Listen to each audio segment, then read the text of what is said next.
Bonjour, c'est Jules Lavie pour Code Source, le podcast d'actualité du Parisien.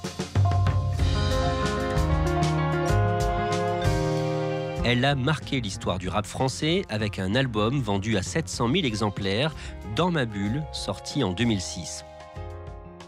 Depuis, Diams a arrêté la musique, s'est converti à l'islam, a décidé de porter le voile et de partir vivre aux Émirats arabes unis, autant de choix qui n'ont pas toujours été compris par une partie de son public. Elle raconte aujourd'hui son cheminement et pourquoi elle s'est tournée vers la religion dans un documentaire diffusé à Cannes et une longue interview publiée par Le Parisien le 27 mai. Retour sur le parcours de Diams, aujourd'hui dans Code Source, avec Emmanuel Marolle, chef du service culture du Parisien.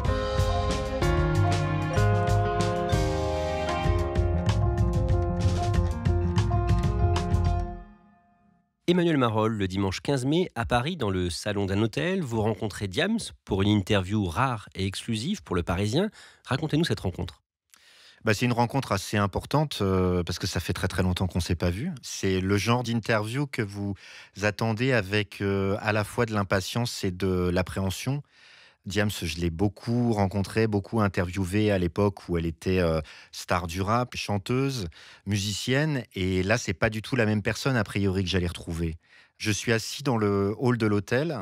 Elle arrive dans mon dos, si je puis dire. Elle arrive de l'extérieur, je crois. Et tout de suite, elle m'interpelle en me disant « Ah, Emmanuel, comment tu vas ? Ça fait plaisir de te retrouver. » Et c'est très spontané. Et en quelques secondes, je retrouve Mélanie, puisque c'est son vrai prénom, telle que je la connaissais à l'époque, comme deux personnes qui ne s'étaient pas vues depuis très très longtemps et qui prenaient des nouvelles l'une de l'autre. Si vous rencontrez Diams, c'est à l'occasion de la présentation à Cannes le 26 mai d'un documentaire sur sa vie qu'elle a co-réalisé. Ce documentaire et cette interview permettent sans doute aujourd'hui de mieux la connaître, de mieux la comprendre. Mais justement, Emmanuel Marolle, avant de dire ce qu'on y apprend, on va d'abord raconter l'histoire de Diams comme le public l'a vécu à l'époque, de l'extérieur. Mélanie Georgiades est née le 25 juillet 1980 à Chypre, à Nicosie. Son père, qui est chypriote, travaille dans une société de construction de routes. Sa mère est assistante de direction. Ses parents voyagent beaucoup. Chypre donc, le Liban, Londres. Où est-ce qu'elle grandit ?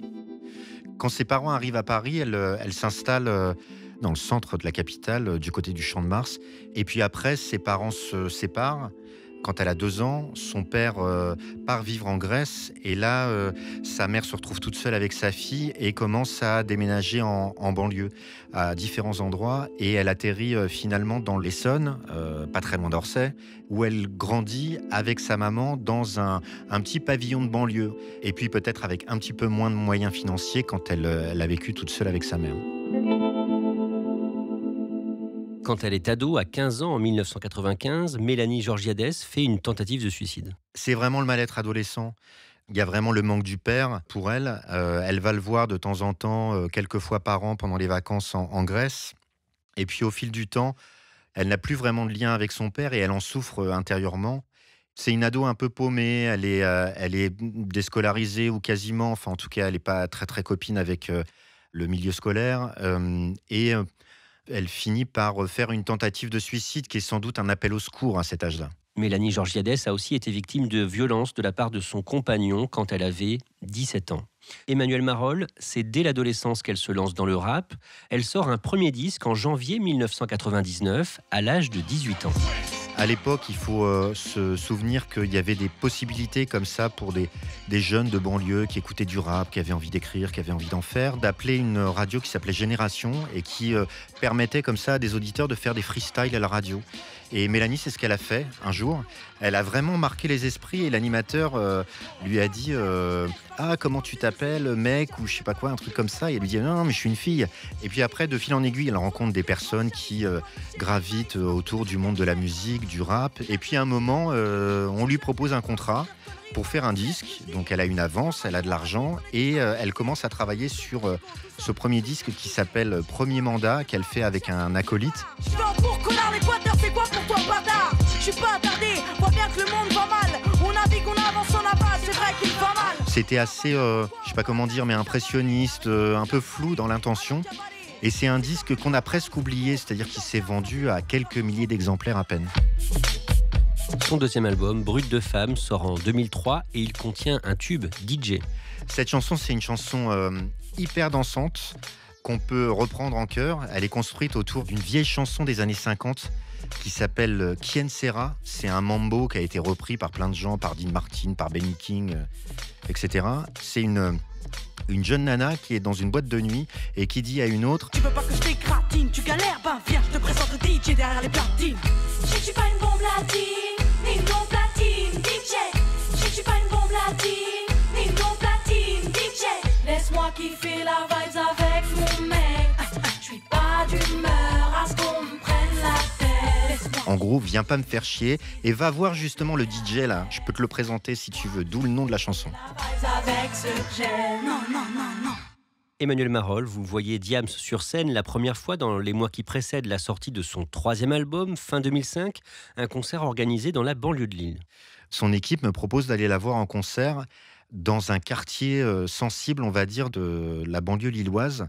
C'est une sorte de MJC de quartier et Diams se monte sur scène et on sent tout de suite que le concert va être compliqué et qu'elle va peut-être même se retrouver face à un public à la fois qui est content de la voir, en tout cas pour une partie des gens qui sont là, et il y a une autre partie qui est là pour foutre le bordel, clairement. Et voire même essayer d'interrompre le concert. Il y a eu une ou deux fois, elle a dit: écoutez, il va falloir que vous vous calmiez parce que sinon je vais arrêter. Je me rappelle même qu'elle avait parfois interrompu certaines chansons.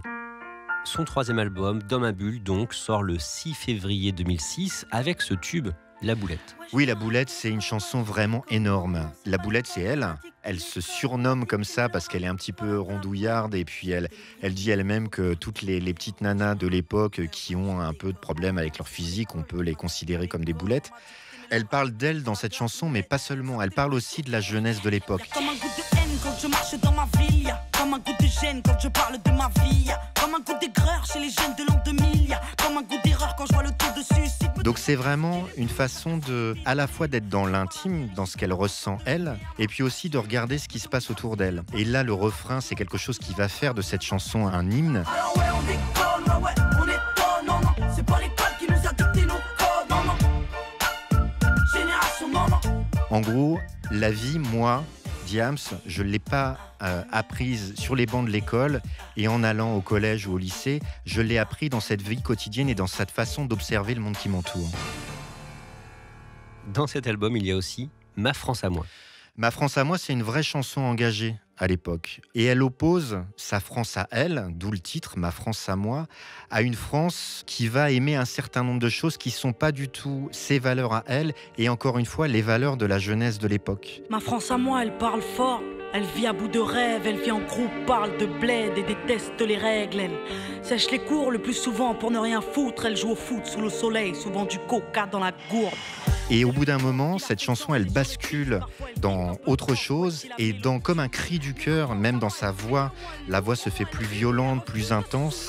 Et là, à ce moment-là, elle va dire: c'est pas la leur, celle qui va d'extrême, celle qui bannit les jeunes anti-rap sur la FM, celle qui se croit au Texas, celle qui a peur de nos bandes, celle qui vénère Sarko, intolérante et gênante, celle qui regarde l'UNESCO et regrette le temps des choristes, qui laisse crever les pauvres et met ses propres parents à l'hospice. Donc il y a le côté la France un peu poussiéreuse, le côté c'était mieux avant et on n'aime pas trop cette époque. Et évidemment, elle, c'est une idée qu'elle supporte pas.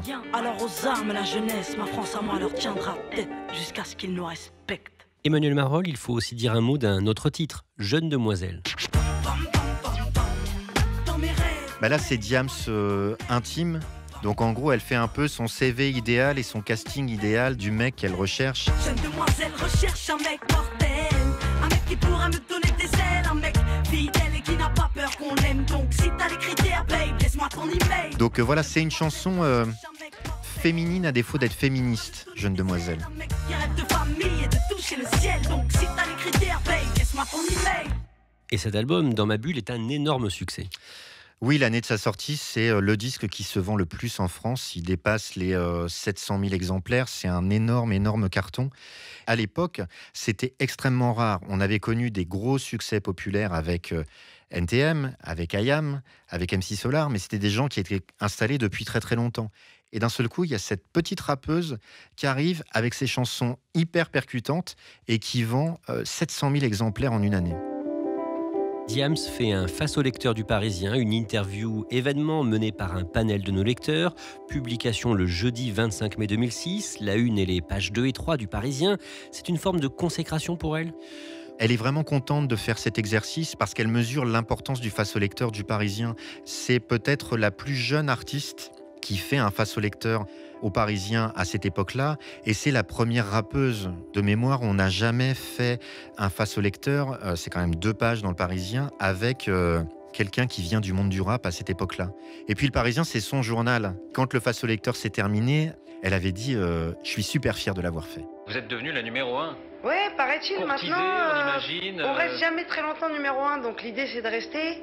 Et j'avais pas visé cette place-là, très sincèrement. L'idée c'est plus de pouvoir faire ça très longtemps, donc je préfère être numéro 10 longtemps que numéro 1 2 mois. Donc pour le moment, je suis très contente bien sûr de tout ce qui m'arrive. Les regards ont changé sur vous. Ouais, bien sûr. Dans les années qui suivent ce succès, vous gardez le contact avec elle, Emmanuelle Marolle. Par exemple, en janvier 2007, vous la contactez pour un article intitulé « Ces filles qui secouent le rap ». On s'échangeait des textos assez régulièrement et c'est notamment comme ça que, alors qu'elle n'était plus du tout en promo pour faire des interviews, elle m'avait gentiment répondu et rappelé pour faire ce sujet sur les nouvelles artistes féminines dans le rap. Mais dans les années 2008-2009, elle ne vous répond plus. Pas de réponse. Et je me rappelle qu'un jour, je l'ai sollicité pour un sujet, je ne me rappelle plus exactement quoi, mais pas de réponse non plus. Et puis la date de parution du sujet allait arriver. Et donc, je me suis permis d'insister un petit peu. Et là, il y a sa manageuse qui m'appelle en disant « Écoute, je sais que ça t'arrive de communiquer directement avec Mélanie. C'est plus la peine de la contacter là, dans les prochains mois, elle ne te répondra pas. » Bon, je prends plus de nouvelles et je la laisse tranquille puisque apparemment c'était le message qu'on me faisait passer. Le 8 octobre 2009, l'hebdomadaire Paris Match sort des photos exclusives de Diams qui vont beaucoup faire parler. Oui, on découvre à ce moment-là une Diams telle qu'on ne la connaissait pas du tout jusqu'à maintenant. Elle est totalement voilée. Elle sort d'une mosquée. Et là, l'article de Paris Match nous explique qu'elle s'est convertie à l'islam et qu'elle est devenue très pratiquante et que donc elle a complètement changé de vie. Et là, ça fait beaucoup parler parce que tout ce qu'on vient de se dire sur sa personnalité, sur ce qu'elle incarnait, sur ce qu'elle racontait dans ses chansons, paraît remis en cause. À ce moment-là, on dit mais elle a pété les plombs.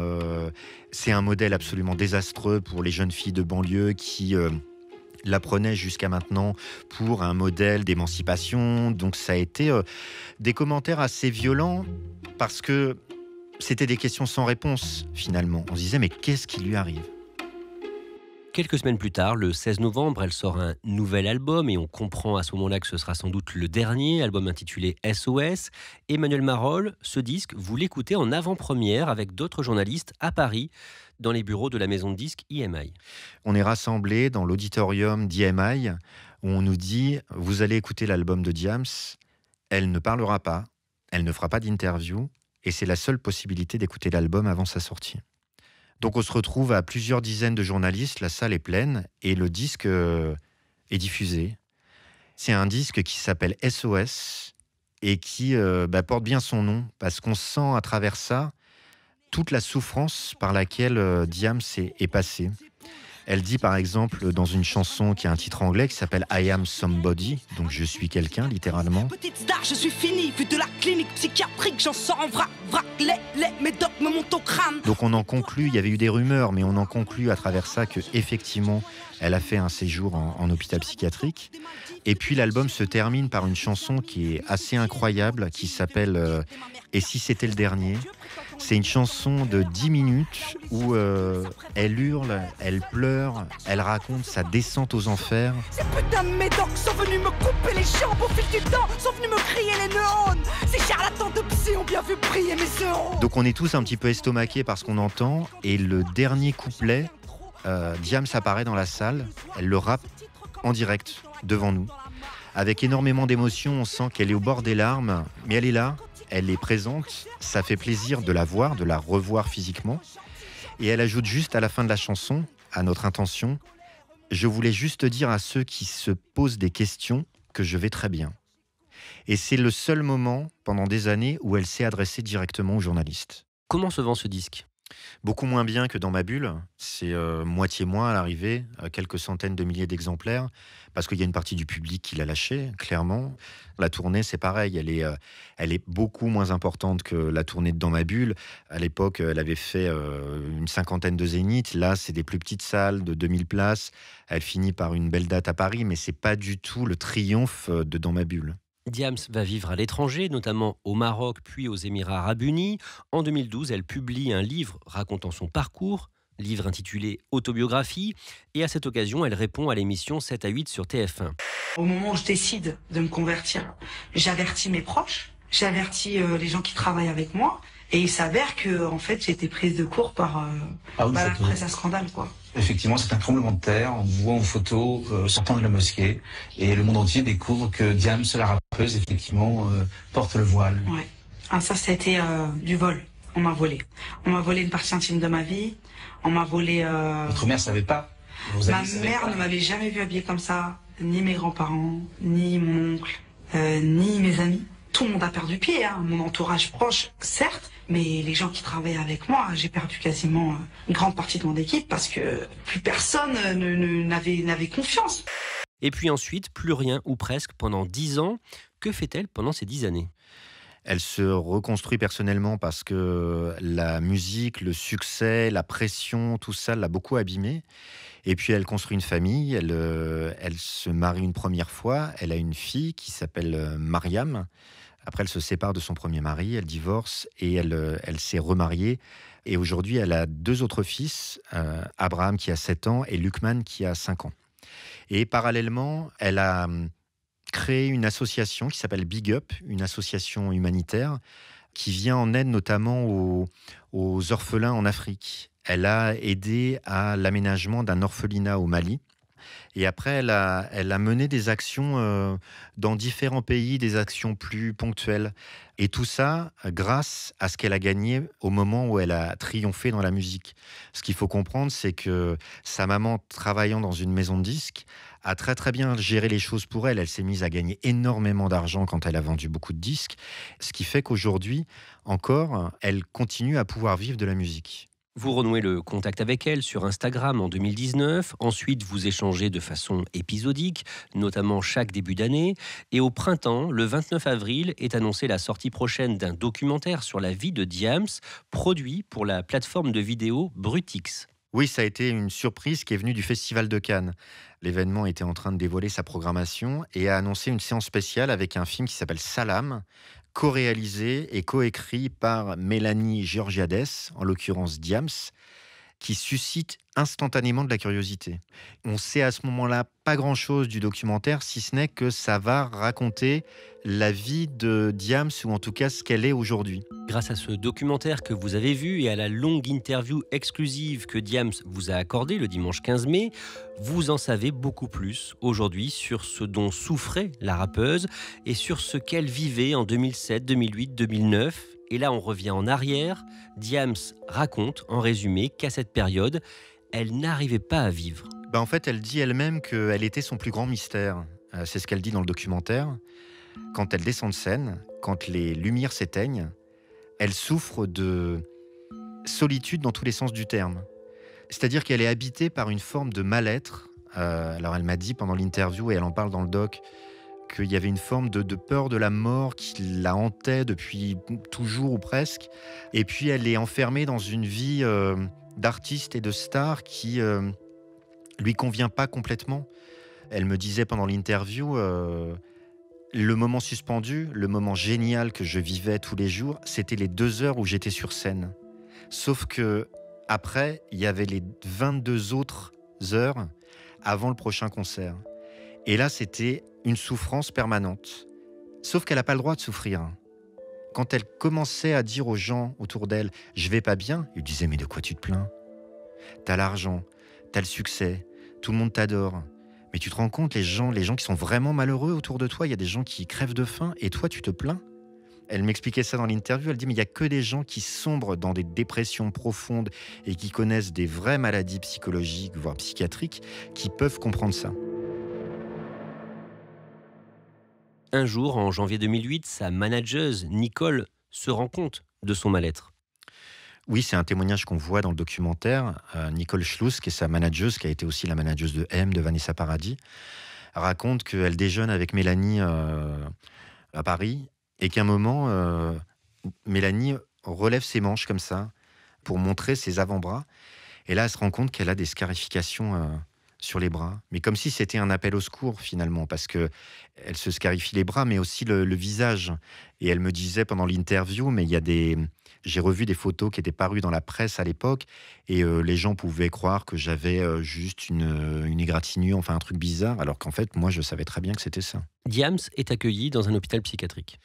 Oui, il y a un moment où elle va vraiment pas bien, et là, elle se retrouve en hôpital psychiatrique, et elle vit, et elle le raconte très très bien dans le documentaire, la camisole chimique, c'est-à-dire le fait de prendre 8 ou 9 médicaments par jour, où elle va passer par tous les stades, c'est-à-dire d'être complètement éteinte et gazée par les médicaments, et puis après totalement désinhibée, avec des phases où elle est prête à faire n'importe quoi.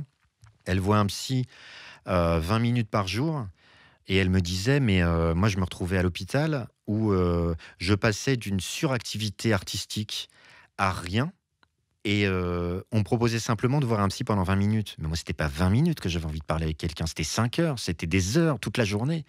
Là, elle trouvait pas non plus une solution à ses problèmes et une façon de se soigner pour aller mieux. Quand Diams sort de l'hôpital psychiatrique Sainte-Anne à Paris, tout n'est pas réglé, loin de là, et elle va même faire une tentative de suicide.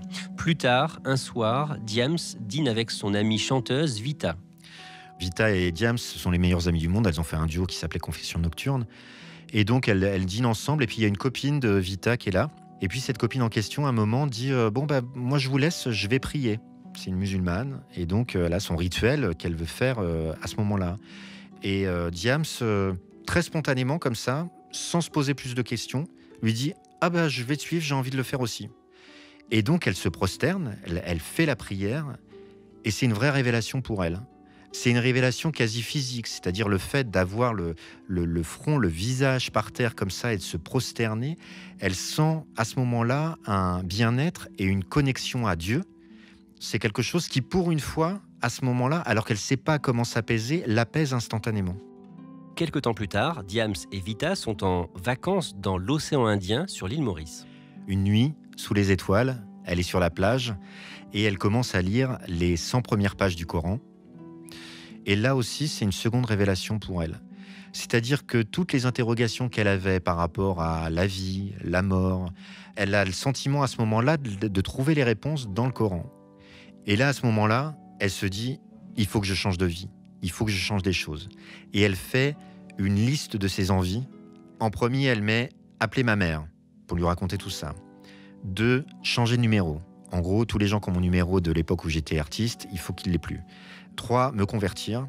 Et 4, faire mon dernier album. Et ce point de bascule-là, c'est finalement le point de bascule de sa vie.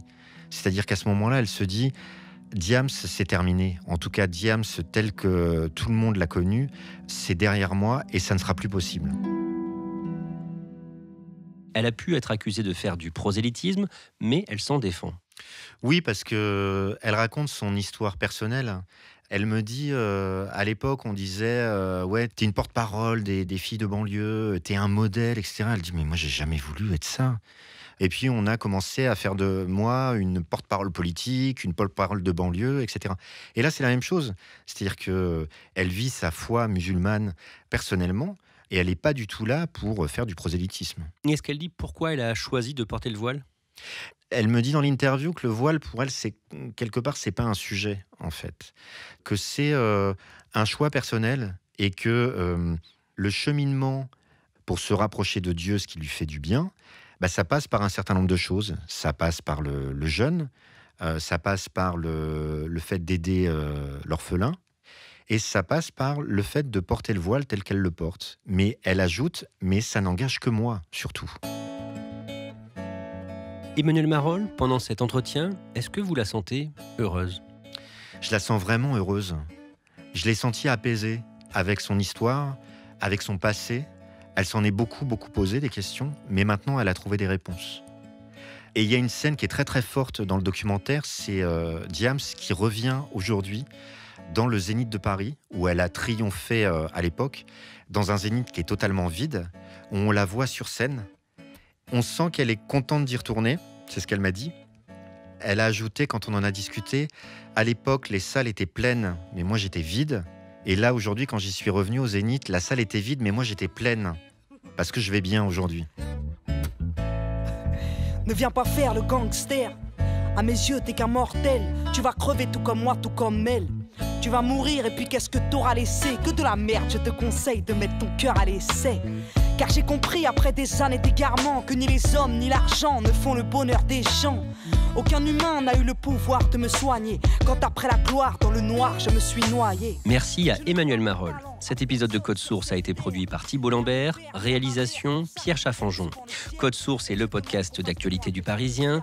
Un nouvel épisode publié chaque soir de la semaine. Pour n'en rater aucun, n'oubliez pas de vous abonner sur votre application audio préférée.